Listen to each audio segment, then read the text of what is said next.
Dearest listeners, there exists in the annals of Regency society no tale quite so chilling as that of a lady condemned by the very hand she once hoped would lead her to the altar.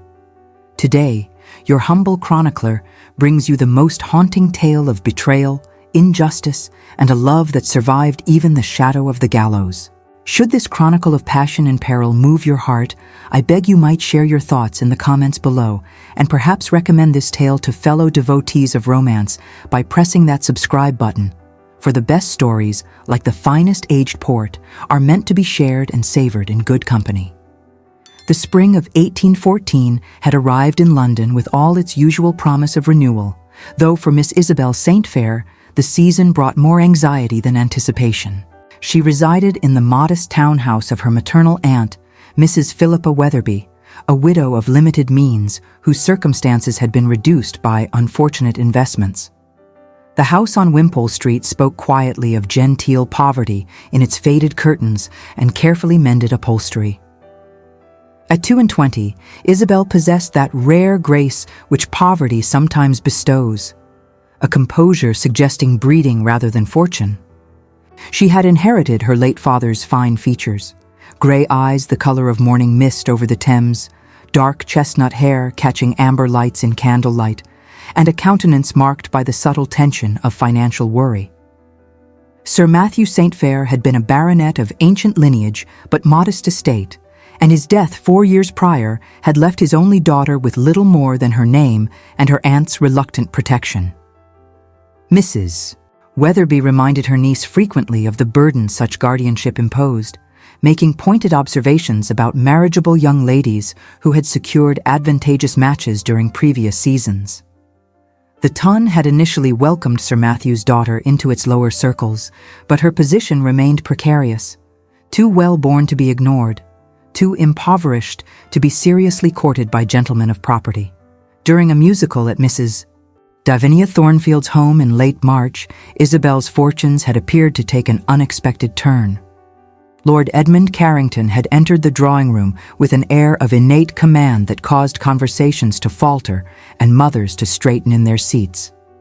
The Viscount Carrington, at 26, possessed both fortune and person to recommend him.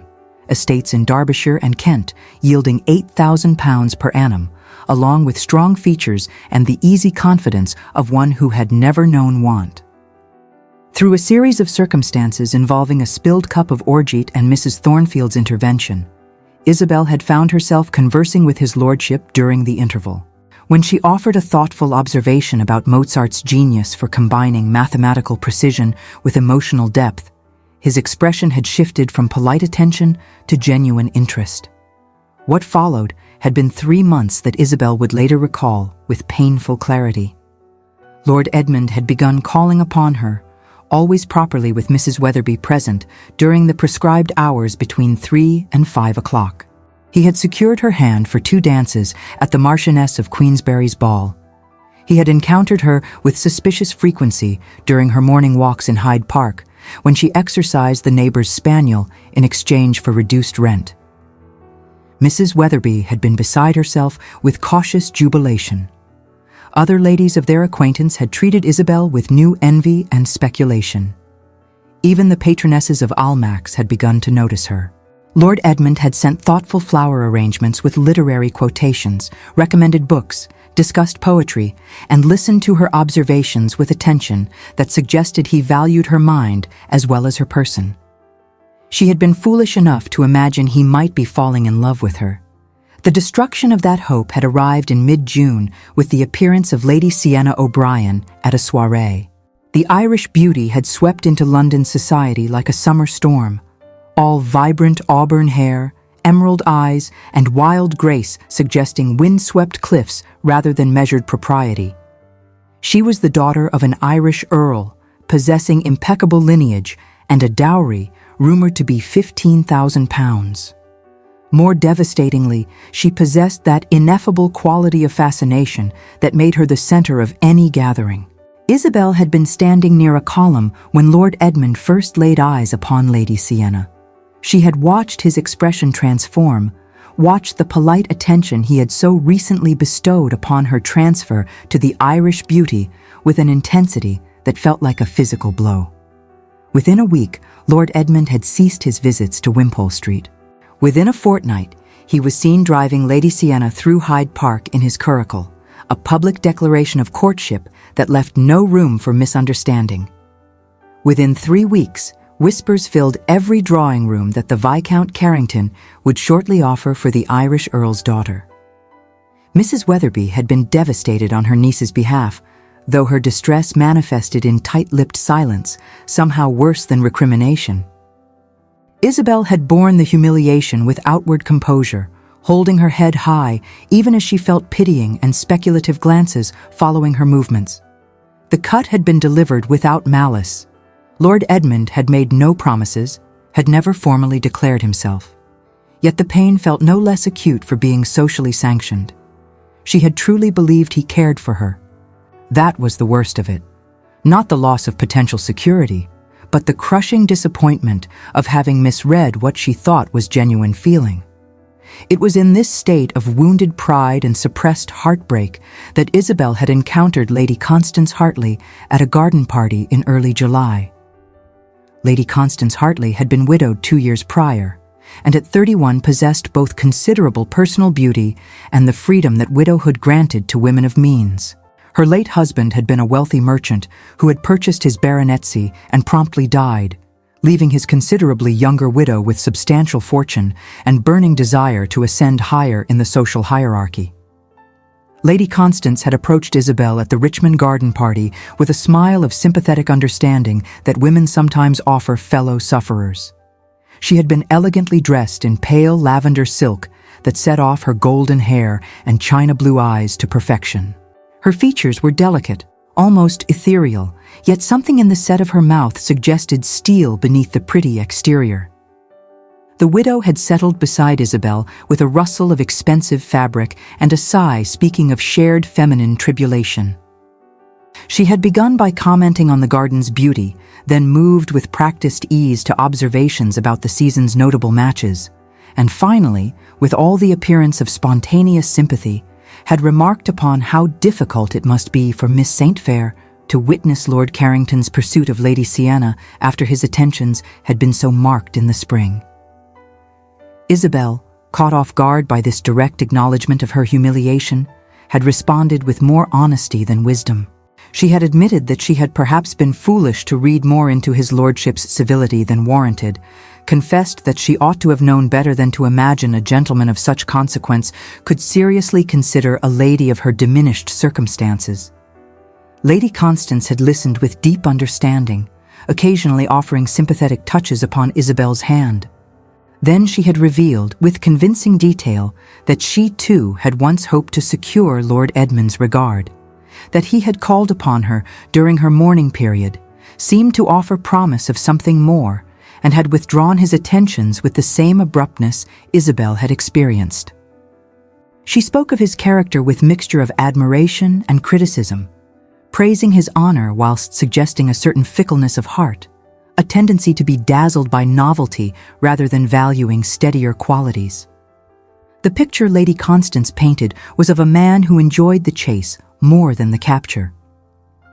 It was all delivered with such apparent sincerity that Isabel found herself nodding in agreement, feeling her pain validated. Then Lady Constance had moved to more dangerous territory. She had observed, with studied casualness, that Lady Sienna seemed pleasant, though perhaps unsophisticated for London society. She wondered aloud whether the Irish beauty might benefit from friendship with a lady who could guide her through subtle intricacies of proper behavior. And would it not be Christian charity, Lady Constance had suggested with apparent inspiration, for Miss St. Fair to offer such friendship? The reasoning had been presented with such cleverness that Isabel had not immediately perceived its poison. By befriending Lady Sienna, Isabel would demonstrate gracious magnanimity that could only elevate her standing in society and perhaps even cause Lord Edmund to reconsider his dismissal of her worthiness. More insidiously, Lady Constance had suggested that close proximity might reveal flaws in Lady Sienna's character that were not apparent in artificial settings. If the Irish lady proved less perfect than she appeared, surely Lord Edmund would recognize his error. Isabel, wounded and vulnerable, had found herself considering this proposition. The logic appealed to her bruised pride. She could demonstrate superior character through gracious behavior whilst maintaining proximity rather than being entirely cast aside. More than that, the offer of a female confidant was a balm to a spirit starved of genuine friendship. Her aunt's constant criticism had left her isolated, and the prospect of an elegant, understanding ally like Lady Constance was too tempting to resist.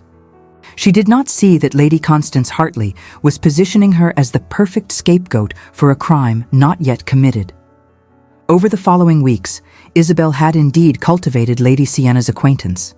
The Irish beauty had been surprisingly receptive, seeming genuinely pleased to have found a female friend. Lady Sienna proved to be without artifice.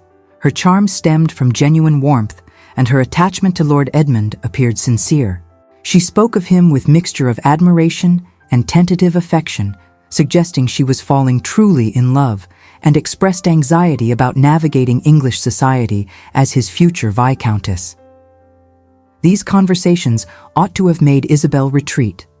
Instead, guided by Lady Constance's continued encouragement and her own confused mixture of pain and perverse curiosity, she continued the friendship. Lady Constance had begun including both younger women in her social gatherings, hosting intimate tea parties where the three ladies formed what appeared to be close female friendship. During one such gathering in late July, in Lady Constance's elegantly appointed drawing room in Berkeley Square, the seeds of destruction were truly planted. Isabel noted, with a flicker of disquiet she could not name, how Lady Constance often refilled Lady Sienna's teacup herself, a gesture of solicitous care that also gave her complete control over what the younger woman consumed. Lady Sienna had complained of persistent headaches and difficulty sleeping, symptoms she attributed to strain of constant social engagements and anxiety of impending betrothal. Lady Constance had suggested that Lady Sienna might benefit from a tonic to restore her nerves. She mentioned a woman, Mrs. Dilworth near Clerkenwell, who prepared herbal remedies that had proven most efficacious. The widow had offered to provide the direction and a note of introduction, though she regretted she could not accompany Lady Sienna herself. Lady Sienna had expressed interest but hesitation. She knew nothing of London beyond Mayfair and feared venturing into unfamiliar neighborhoods. Lady Constance had turned to Isabel with apparently innocent suggestion. Would not Miss St. Fair, who knew London far better, be willing to escort Lady Sienna to obtain these helpful remedies? Isabel, trapped by the logic of friendship she had herself initiated and by her desire to appear helpful rather than bitter, had agreed. She did not question why Lady Constance, with her greater resources, did not simply send a servant. She did not wonder why the widow seemed so particularly insistent on this arrangement. The excursion to Clerkenwell had taken place 2 days later. Isabel and Lady Sienna, accompanied by Lady Sienna's maid, had traveled by hackney coach to the address provided. Mrs. Dilworth had proven to be a gray-haired woman of indeterminate age, operating from rooms above an apothecary shop. She had seemed to expect them, greeting Isabel by name and presenting already prepared packages wrapped in brown paper and sealed with wax. What Isabel could not have known was that Lady Constance had visited Mrs. Dilworth days earlier, providing Isabel's description and paying handsomely for her cooperation in the deception. The packages Lady Sienna purchased contained nothing more harmful than valerian root and chamomile. The poison would come from an entirely different source. Lady Sienna had begun taking the tonic as directed. For several days, she reported feeling somewhat improved. Then, 3 weeks after that fateful excursion to Clerkenwell, Lady Sienna had collapsed during a morning call at the Duchess of Somerton's home. The physician summoned to attend her had quickly determined that the lady had been poisoned. The symptoms were unmistakable, indicating arsenic in significant quantities. Lady Sienna had been conveyed to her father's rented house in Grosvenor Square, where she lay in a state between life and death. The scandal had erupted with terrible force. Who could have poisoned the lovely Irish lady? The Bow Street runners had been summoned, and their investigation had moved with terrible swiftness toward one conclusion. Miss Isabel St. Fair had been the spurned woman. Miss St. Fair had been seen purchasing substances from a woman of questionable reputation. Miss St. Fair had befriended Lady Sienna with suspicious timing and had been present at numerous occasions when the Irish lady had consumed food and drink. Miss St. Fair had motive, means, and opportunity. The evidence seemed damning, and society had accepted the narrative with barely a moment's hesitation. When the runners had arrived at Wimpole Street to arrest Isabel, she had been so stunned she could barely form coherent protests. Mrs. Weatherby had collapsed into hysterics. The neighbors had gathered to witness the spectacle, and Isabel had been conveyed to Newgate Prison to await trial for attempted murder. Newgate Prison existed as a monument to human suffering. For a gently bred lady such as Isabel, the conditions proved almost incomprehensible in their brutality. She had been placed in a small chamber containing nothing but a narrow cot, a chamber pot, and walls that wept moisture. The window, high and barred, admitted little light. The sounds that penetrated her isolation spoke of human degradation she had never imagined. The trial had been swift, conducted with that peculiar combination of legal formality and predetermined conclusion. Isabel had stood in the dock, her gray dress carefully chosen to suggest innocence and respectability. She had watched as witness after witness had testified to facts that, assembled in sequence, formed a narrative of jealous vengeance that bore no resemblance to her actual intentions, but possessed terrible internal logic she could not effectively counter. A shopkeeper from Clerkenwell had testified that he had seen Miss St. Fair entering Mrs. Dilworth's establishment. Mrs. Dilworth herself had appeared to confirm that Miss St. Fair had purchased substances from her. Lady Constance Hartley, appearing as witness with apparent reluctance and visible distress, had testified that Miss St. Fair had seemed peculiarly insistent on befriending Lady Sienna. Most damningly, Lord Edmund Carrington himself had provided testimony. He had appeared before the court in formal dress, his features set in lines of grief and barely suppressed rage. He confirmed that he had paid particular attention to Miss St. Fair during spring months, though he insisted he had never made promises beyond what ordinary civility might warrant. He acknowledged that he had subsequently pursued Lady Sienna with honorable intentions. He stated that he had noticed Miss St. Fair's continued presence in Lady Sienna's company, and had thought it demonstrated admirable character rather than concealed malice. When asked directly if he believed Miss St. Fair capable of such a crime, Lord Edmund had paused for a long moment.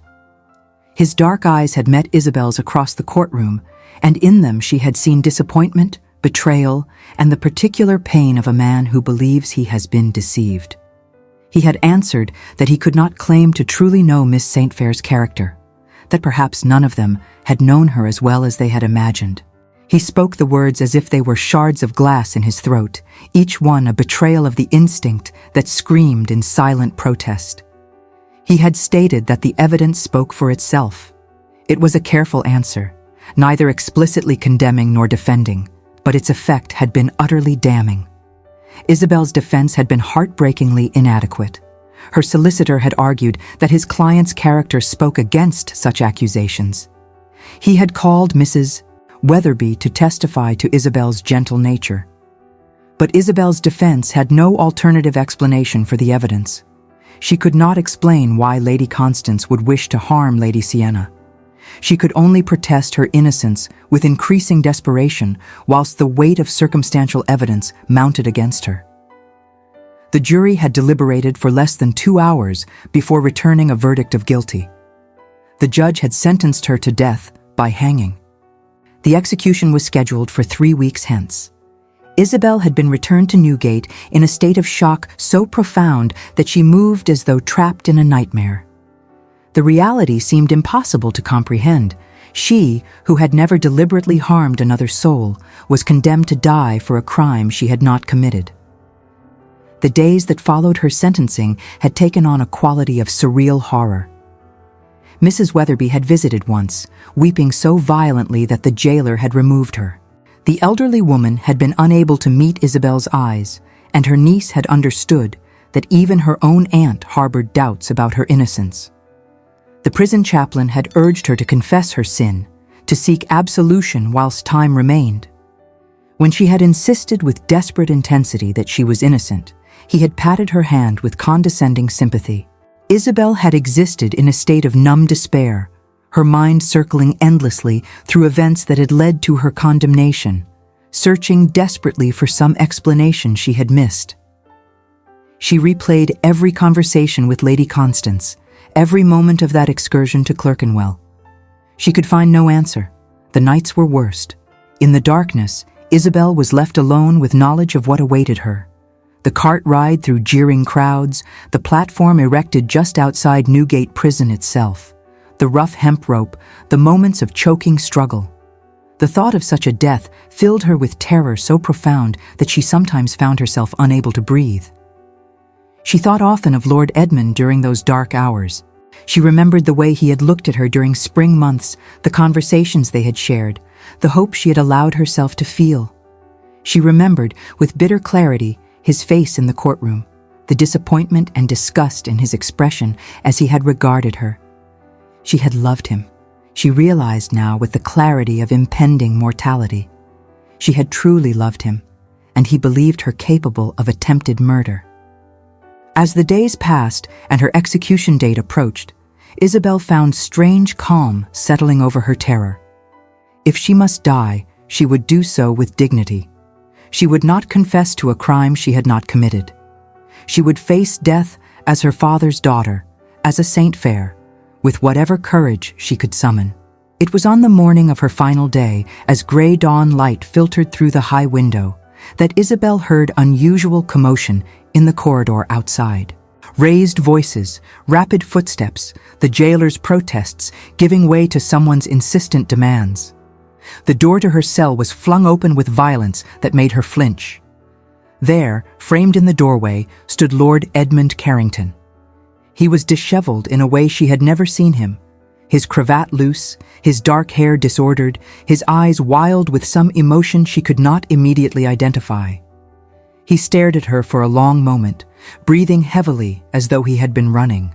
Then he spoke, his voice hoarse and urgent. She was innocent. Lady Constance Hartley had confessed to the crime. Isabel was free. The events leading to Lord Edmund's dramatic appearance at Newgate had begun 2 days prior, when Lady Victoria Montrose, a dowager countess of formidable intellect, had approached him at his club. She had been struck by an inconsistency in Lady Constance Hartley's trial testimony, and she recalled certain details about the widow's character that had troubled her. The elderly countess had also observed Lady Constance's own marked attention to Lord Edmund during spring and early summer, an attention that bordered on the obsessive. Lady Victoria had presented her observations and concerns. Initially, Lord Edmund had been resistant, his grief over Lady Sienna's condition and his anger at Isabel's supposed betrayal making him reluctant to entertain alternative theories. But Lady Victoria had been persistent, and she possessed both the social standing and force of personality to demand his attention. She had pointed out that Lady Constance had been the one to suggest the herbal remedy, to provide the direction to Mrs. Dilworth, to arrange for Isabel to escort Lady Sienna on that fateful excursion. She noted that the widow's testimony had been delivered with calculated reluctance. Most tellingly, she revealed that Lady Constance had been seen in Clerkenwell on multiple occasions prior to Isabel's visit. Lord Edmund, once the seed of doubt had been planted, had begun to examine the evidence with fresh eyes. He had reviewed testimony, considered timeline of events, and recognized with growing horror that he had allowed his own wounded pride and grief to blind him to possibilities he ought to have considered. With Lady Victoria's assistance and backing of his considerable social influence, Lord Edmund had launched an investigation that consumed him entirely. Through the following night and into the next day, he dispatched trusted servants into the darkness, sending them racing toward Clerkenwell with urgent instructions and heavy purses. In his study, he pored over coaching records by the trembling light of candles that burned down to stubs, his eyes growing red-rimmed as he traced Lady Constance's movements through the city. Each discovery, a coachman's testimony, a shopkeeper's recollection, a discrepancy in dates, added another piece to the terrible puzzle taking shape before him. When his agents returned from the apothecary shop with purchase records showing quantities of arsenic far exceeding any legitimate use, Lord Edmund had felt the blood drain from his face. Each entry in that ledger was another nail in the coffin of an innocent woman, and he had been the one wielding the hammer.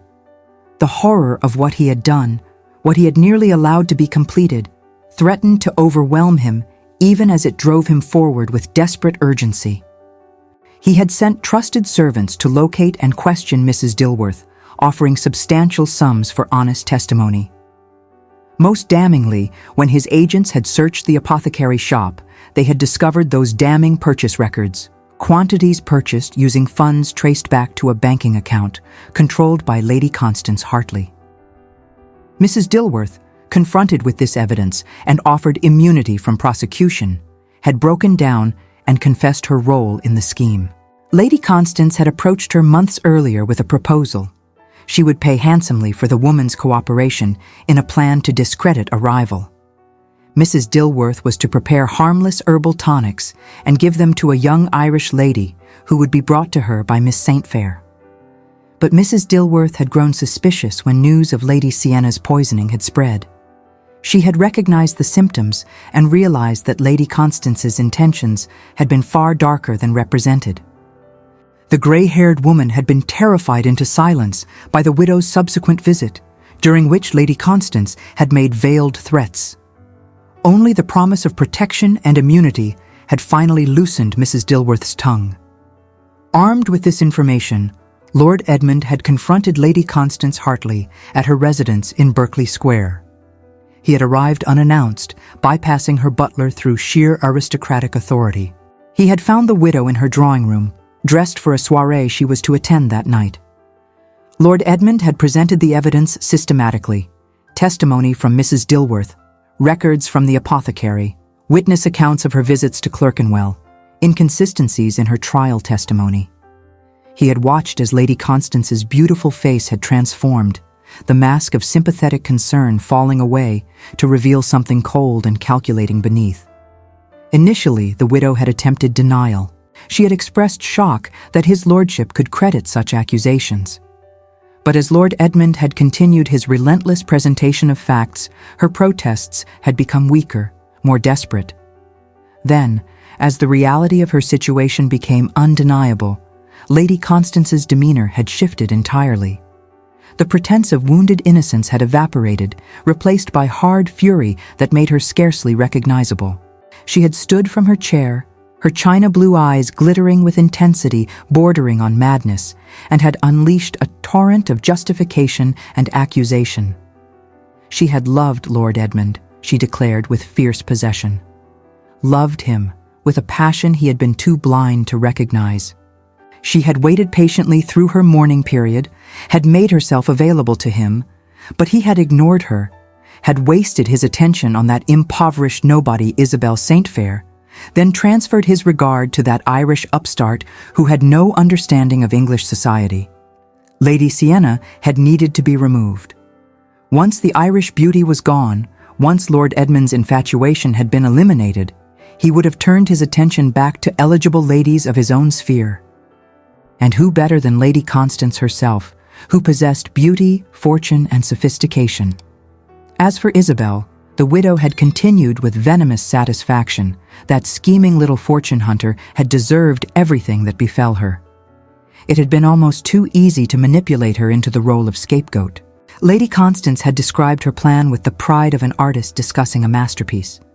She had cultivated Isabel's friendship specifically to position her as the perfect suspect, arranged the excursion to establish evidence, administered the poison herself during multiple occasions when all three ladies had taken tea together in her drawing room.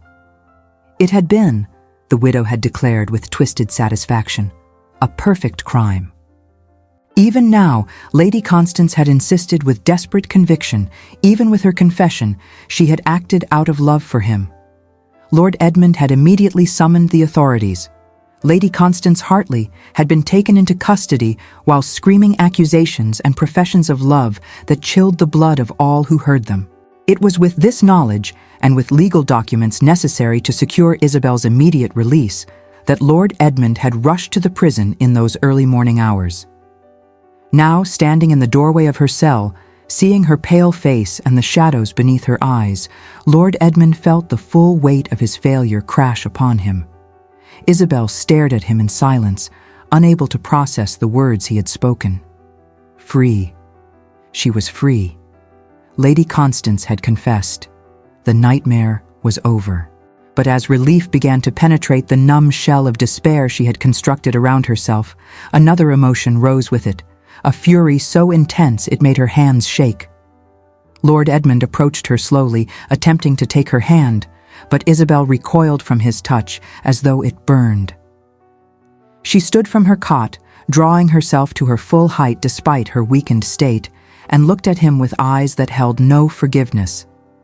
She spoke then, her voice low and shaking with controlled rage. She told him what the past weeks had been like, the terror, the degradation, the knowledge that she would die for a crime she had not committed. She described the nights spent unable to breathe for panic, the moment when the judge had pronounced her death sentence, whilst the man she had foolishly loved had stood as witness to her condemnation. She asked him how he could have believed her capable of such evil. Lord Edmund bore her words like physical blows, making no attempt to defend himself. He acknowledged his failure with stark honesty. He admitted that he had allowed his grief over Lady Sienna's condition and his own wounded pride to cloud his judgment. He confessed that he had been too quick to accept the evidence presented. He had failed her, and he would carry that failure as a burden for the remainder of his days. But even as he spoke these words of contrition, Isabel found no comfort in them. The damage had been done. Trust had been shattered beyond repair. She informed him with cold finality that she desired nothing from him save her immediate removal from this place and his permanent absence from her life thereafter. Lord Edmund had arranged for a carriage to convey her back to Wimpole Street and for a physician to attend her there. He had also arranged for a substantial sum to be placed at her disposal, compensation for the suffering his failure had caused. In the days that followed, Mrs. Weatherby moved about the house with a humbled quietude, her usual sharp pronouncements replaced by a shame that kept her from meeting her niece's eyes. The horror of what had nearly transpired had broken her pride in a way poverty never could. As Isabel left Newgate Prison, emerging into morning sunlight that seemed impossibly bright after the dimness of her cell, she felt no triumph in her vindication. She felt only exhaustion, anger, and a profound sense of loss, not for Lord Edmund himself, for that affection had been burned away in the fires of betrayal, but for the innocent hope she had once possessed. That hope had died during those weeks of imprisonment as surely as if she had mounted the scaffold. The antidote to arsenic poisoning, when such remedy exists, depends upon early intervention and the particular compound involved. Lord Edmund, driven by desperation and guilt, had spared no expense in consulting with every physician in London who might possess relevant knowledge. It was an elderly Scottish doctor, Dr. Malcolm Henriksen, recently arrived from Edinburgh, where he had been conducting research into toxic substances, who had finally offered a glimmer of hope. Dr. Henriksen had been summoned to the O'Brien residence in Grosvenor Square within hours of Lady Constance's confession. The Irish lady had been in critical state, her beautiful features gaunt and waxen, her body racked with convulsions. The Earl, her father, had been keeping vigil at her bedside with hollow-eyed desperation of a parent watching his child slip away. The treatment was highly experimental and perilous. Dr. Henriksen had warned the Earl frankly that the purging compounds were volatile, and the attempt to save Lady Sienna was as likely to kill her as the poison itself. It was simply the only chance she had. The effects initially appeared to worsen Lady Sienna's condition before any improvement could be observed. The compounds administered had caused violent purging that left her even weaker. Dr. Henriksen and his assistants had maintained constant attendance, monitoring every symptom, adjusting treatments in response to the patient's reactions. Lord Edmund, too, had been a frequent presence in the sick room, though his role had shifted from devoted suitor to something more complicated, a man driven by guilt and responsibility rather than romantic feeling. The chamber itself had become a place of vigil and penance, heavy with the sweet, medicinal scent of the tonics that lined the beside table, mingling with the sharper odor of illness. Lady Sienna's breathing came harsh and labored, each inhalation a struggle that Lord Edmund found himself counting, measuring, willing to continue.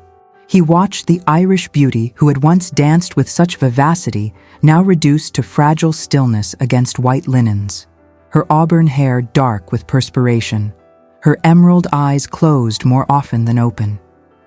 The contrast between her former vitality and this profound vulnerability struck him with physical force. It was during these long hours at Lady Sienna's bedside that Lord Edmund had been forced to examine the nature of his attachment to the Irish beauty. He had pursued her with such intensity, had been so quickly and thoroughly captivated by her vivacity and charm. Yet now, watching her suffer, feeling the weight of responsibility for having failed to protect her from Lady Constance's machinations, he recognized that his feelings had been more infatuation than love. He had been dazzled by her novelty, attracted by her beauty and spirits, but he had never truly known her as a person. More troublingly, as he sat in that sick room, his mind kept returning to Isabel St. Fair. He could not escape the memory of her face in that prison cell, the gauntness of her features, the barely controlled fury in her expression. He had done that to her. The guilt gnawed at him with teeth sharper than any romantic disappointment. After 10 days of intensive treatment, Lady Sienna had finally turned the corner toward recovery. The convulsions had ceased, her color had begun to improve, and she had regained enough strength to take nourishment and to speak in whispers. Dr. Henriksen had expressed cautious optimism that she would survive, though he warned that full recovery would require months of careful convalescence. As Lady Sienna's condition stabilized and she regained sufficient clarity of mind to understand what had transpired, Lord Edmund had felt obligated to inform her of the full circumstances surrounding her poisoning. He had told her, with careful gentleness, about Lady Constance's obsession and her elaborate scheme. He had explained how Isabel St. Fair had been falsely accused and had come within hours of execution before the truth had been revealed. Lady Sienna's reaction had been one of horror and profound sympathy. Despite her own suffering, her immediate concern had been for Miss St. Fair and the injustice she had endured. The Irish lady possessed a generous heart uncomplicated by the calculating nature that so often characterized members of the ton. It was during one of these conversations that Lady Sienna had asked Lord Edmund a question that cut to the heart of matters he had been avoiding confronting directly. She had inquired, with straightforwardness natural to her character, whether he truly wished to marry her, or whether his continued attendance stemmed primarily from guilt and obligation. Lord Edmund had been silent for a long moment. Lady Sienna, reading his hesitation accurately, had smiled with sad understanding. She had confessed, with equal honesty, that whilst she had been flattered by his attentions and had believed herself developing genuine affection for him, the ordeal of her poisoning had provided unwelcome clarity. She had recognized that their attachment had been based more on mutual attraction and the pressures of the marriage mart than on any deep knowledge of each other's characters. More significantly, Lady Sienna had observed during her convalescence that the physician attending her, Dr. Henriksen, had shown her a kindness and genuine care that went beyond professional duty. The Scottish doctor was her own age, possessed of strong features and an intensity of purpose that she found compelling. During her worst moments, it had been his voice providing encouragement, his steady presence offering comfort. A connection had formed between patient and physician that suggested possibilities neither had anticipated. Lord Edmund, rather than feeling wounded by this revelation, had experienced primarily relief. Lady Sienna's honesty freed him from obligations he had recognized as increasingly burdensome. They had agreed with mutual respect and surprising affection for two people dissolving a courtship that they would not suit. The Earl, Lady Sienna's father, had been surprisingly understanding when informed of this development. He had recognized that his daughter's attachment to her physician was genuine. This resolution left Lord Edmund free, but without clear direction. He had been released from one obligation only to be confronted more forcefully with another, the debt he owed to Isabel St. Fair. Yet how could he possibly make amends when the lady refused all contact with him? The answer was that he could not restore what had been lost. Trust, once shattered so completely, could not be simply glued back together. But perhaps, if he devoted himself to the task with patience and genuine humility, he might build something new, something different and possibly stronger for having been tested and refined by suffering. Lord Edmund set himself to a campaign of quiet, persistent action. He would prove through deeds rather than words that he had learned from his failures. Act 6. The Campaign of Redemption. The restoration of Isabel St. Fair's reputation required more than legal vindication. The Tun possessed an unforgiving memory, quick to condemn, slow to exonerate, and always ready to maintain a residue of suspicion even in the face of proven innocence. What was required was systematic public action that would make the cost of doubting her exoneration too high for society to bear. Lord Edmund's first action was to ensure that Lady Constance Hartley's trial received maximum public attention. The widow's prosecution was conducted with all the formality and publicity that befitted a crime involving members of the aristocracy. Lord Edmund provided testimony with such authority and detail that no doubt could remain about the widow's guilt or Miss St. Fair's complete innocence. He made certain that every newspaper in London carried full accounts, emphasizing repeatedly that an innocent woman had been wrongly accused. Lady Constance was convicted and sentenced to transportation to New South Wales for 14 years, a sentence that would remove her permanently from English society. The severity of her punishment helped to emphasize, by contrast, the grave injustice that had nearly been perpetrated against Isabel. Simultaneously, Lord Edmund launched a quieter but equally important campaign to restore Isabel's social standing. He began by calling upon Lady Victoria Montrose and requesting her assistance in championing Miss St. Fair's cause among the highest circles of the Tun. The Dowager Countess, who had developed particular interest in the case and respect for Isabel's dignified bearing, agreed with enthusiasm. Lady Victoria began by hosting an intimate gathering at her residence, inviting a carefully selected group of influential ladies, including two patronesses of Almack's. During this gathering, Lady Victoria spoke at length about Isabel's character, her grace under unbearable pressure, and the injustice she had suffered. The Dowager made it clear that anyone who continued to cast aspersions on Miss St. Fair's reputation would be considered to have insulted Lady Victoria herself. Lord Edmund supported these efforts through his own actions, though he was careful never to approach Isabel directly. He made substantial anonymous donations to prison reform societies, specifically earmarking funds for improving conditions for female prisoners and ensuring better legal representation for those accused of crimes. Whilst officially anonymous, he ensured through strategic leaks that word spread regarding their source and motivation. He also arranged for Mrs. Dilworth's circumstances to be investigated, discovering that the woman had been driven to participate in Lady Constance's scheme by desperate poverty. Rather than seeing her prosecuted, Lord Edmund arranged for charges to be quietly dropped in exchange for her truthful testimony and provided funds for her to relocate to Yorkshire, where distant family could support her establishment in honest employment. 6 months after Isabel's release from Newgate, Lord Edmund took a more direct action that he knew risked her displeasure. He published a letter in the Times, addressed generally to London society, but clearly intended for one particular reader.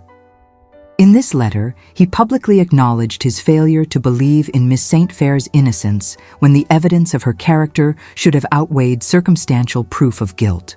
He admitted that he had allowed grief and wounded pride to cloud his judgment.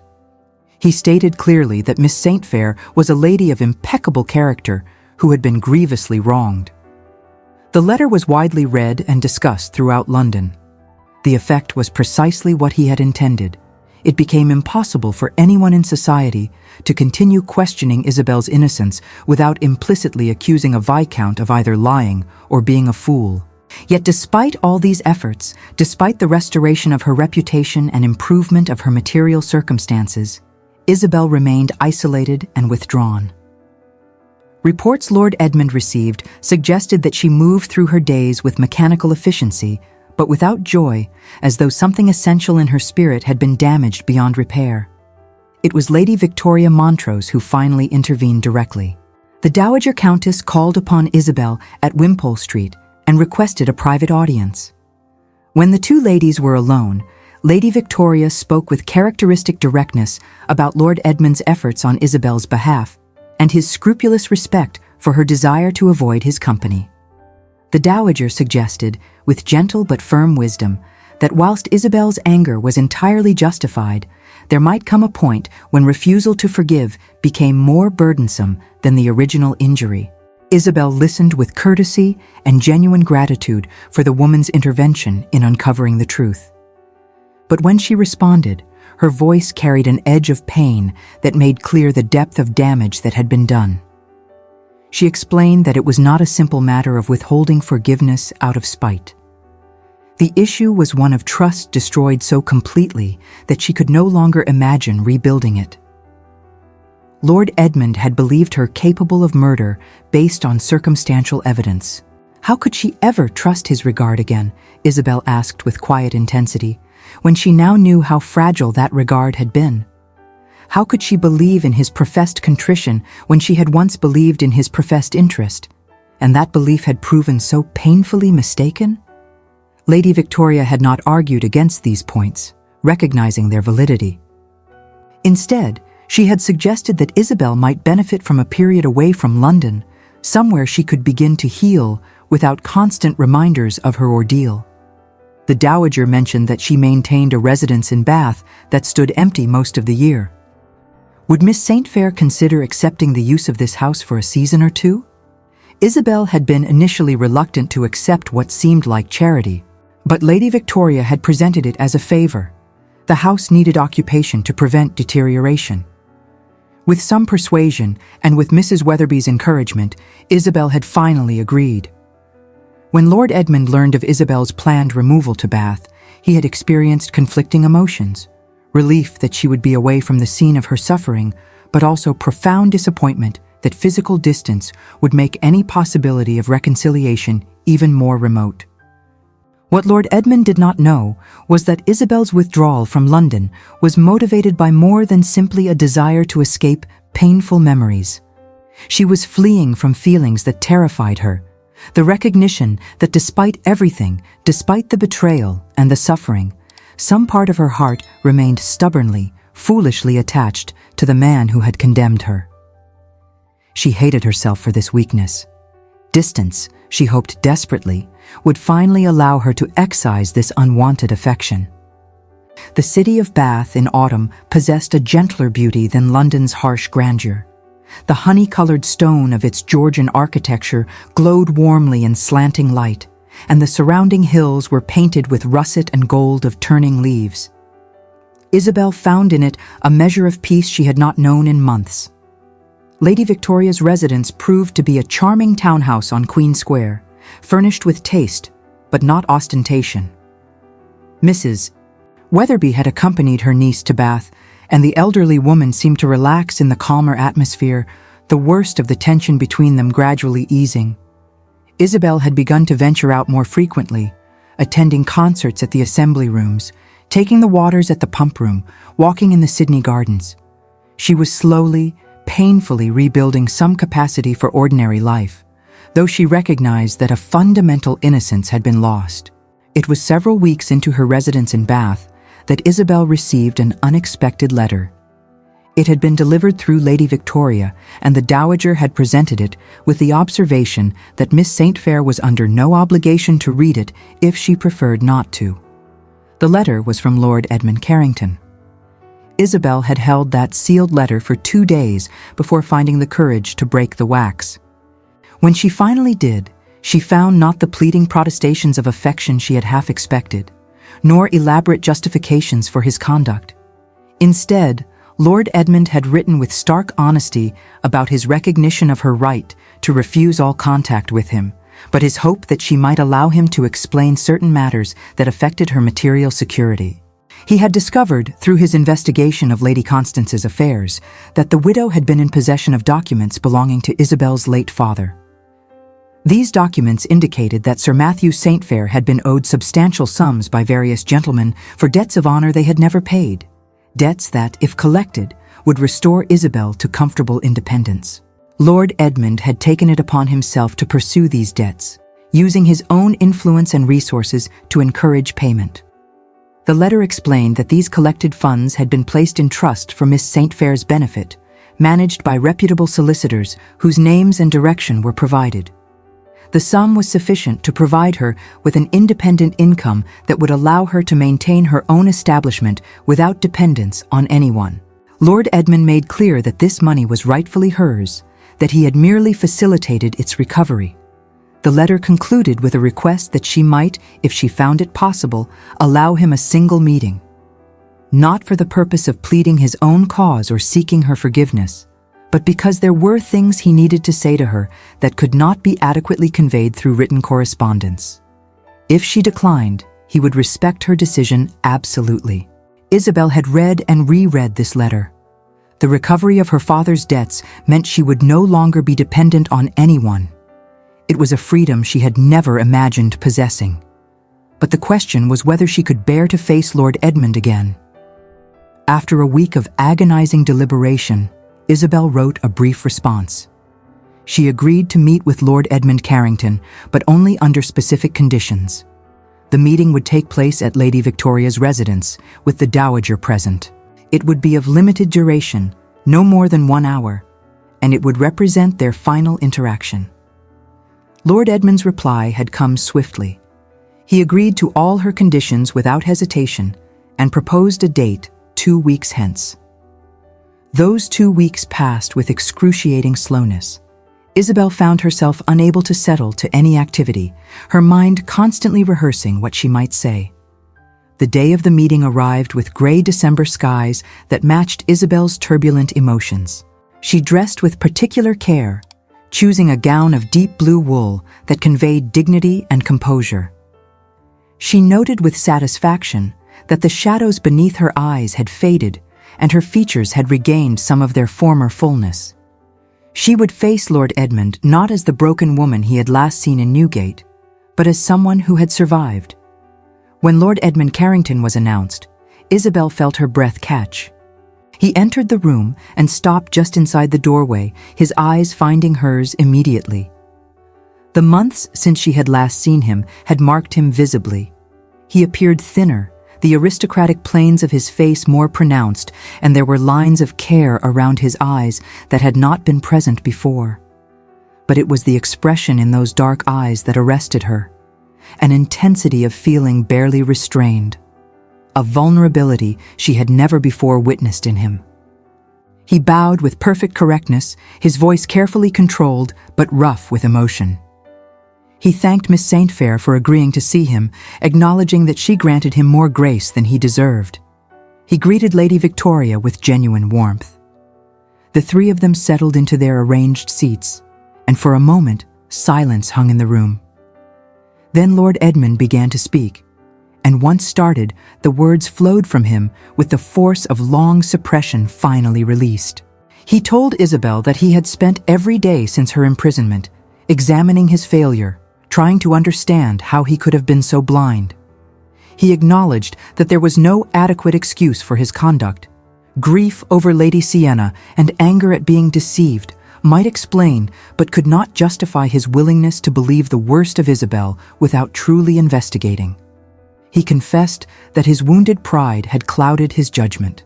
Lord Edmund spoke of what he had learned through his work on prison reform and wrongful convictions.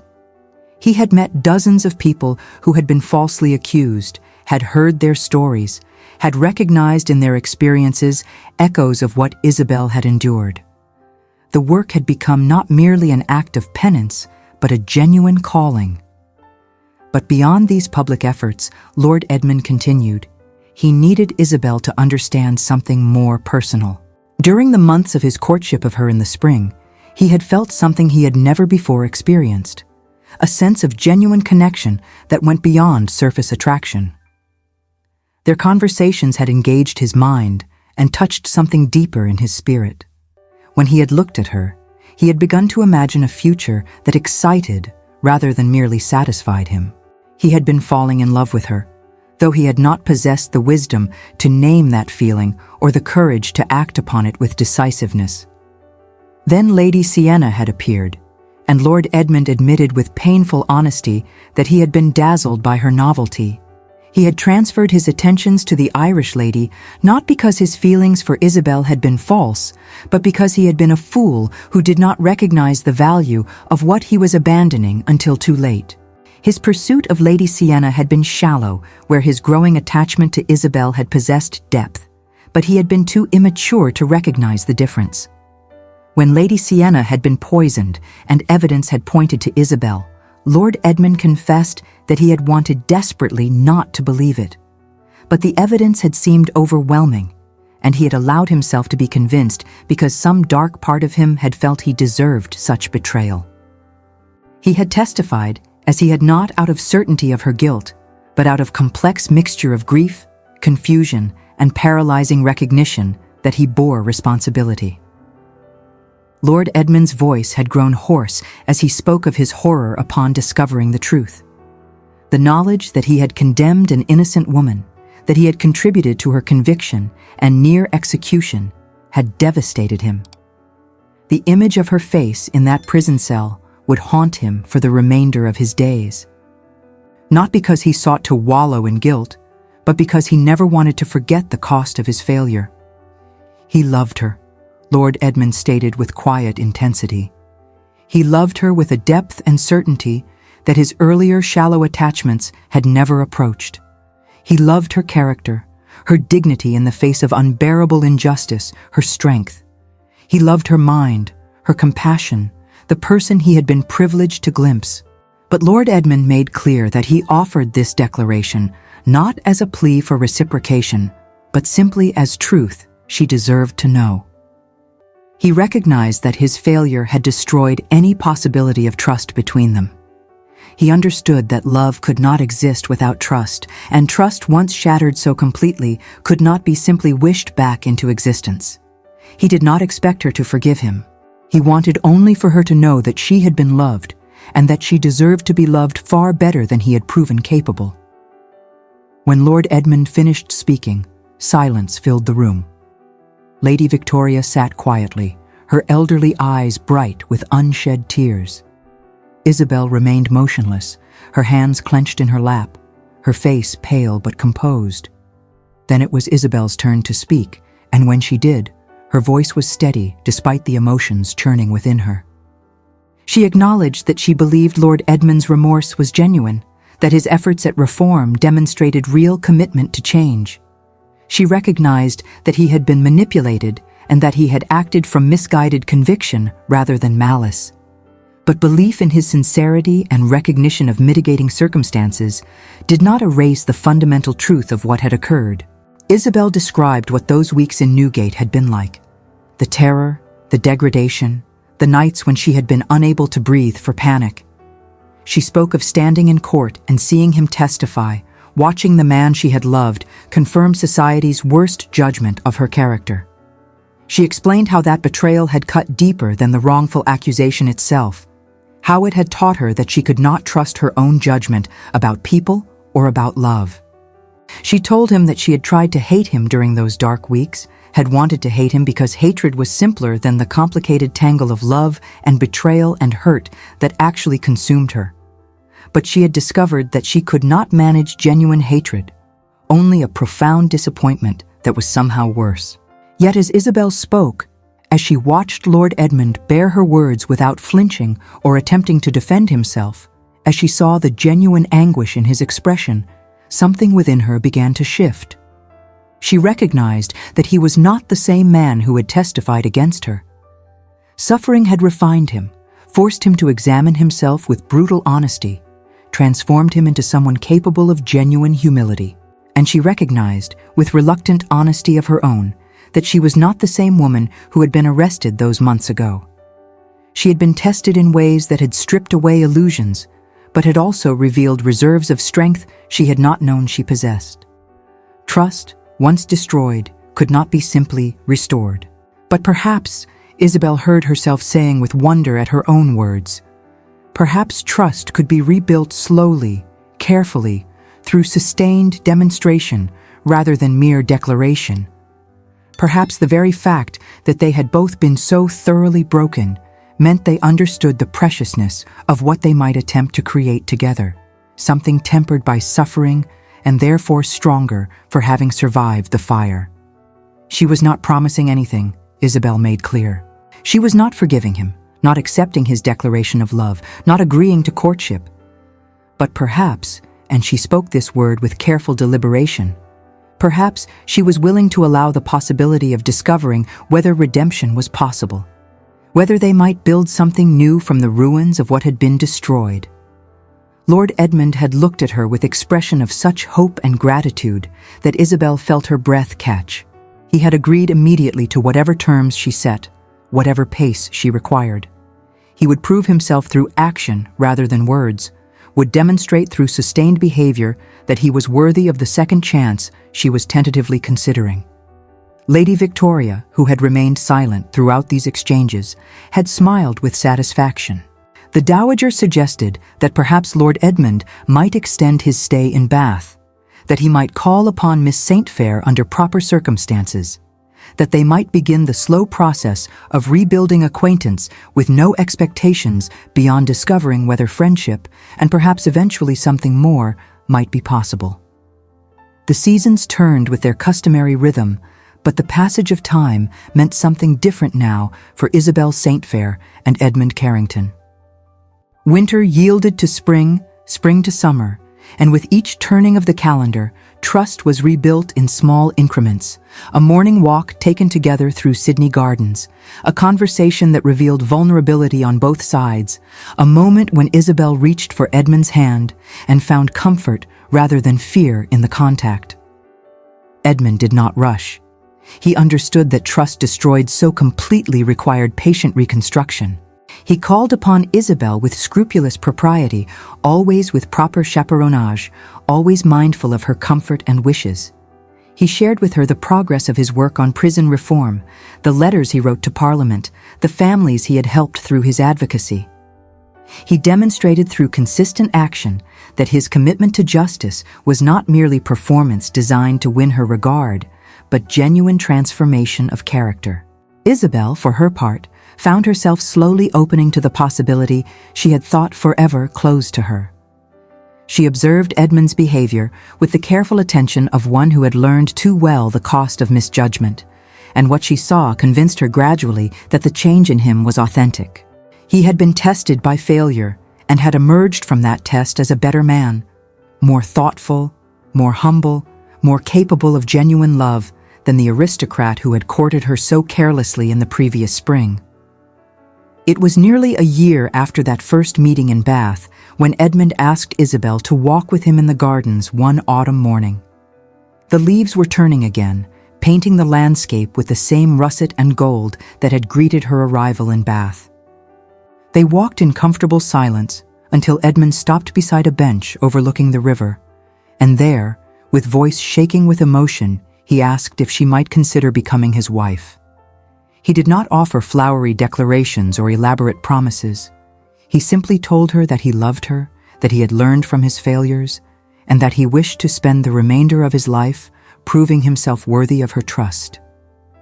He acknowledged that she had every right to refuse, that he would respect her decision whatever it might be, but that he hoped, with all his heart he hoped, that she might believe in the possibility of their future together. Isabel had looked at him for a long moment, this man who had once broken her heart so completely, who had condemned her to death, and who had then spent months demonstrating through action his commitment to becoming someone deserving of her love. She thought of the terror she had experienced in Newgate, the betrayal she had felt in that courtroom, but she thought also of the woman she had become. The fires of Newgate had forged a strength in her that could not be broken. She realized then that true forgiveness was not a gift she was giving him, but rather a power she was claiming for herself, the power to refuse to let bitterness write the final chapter of her story.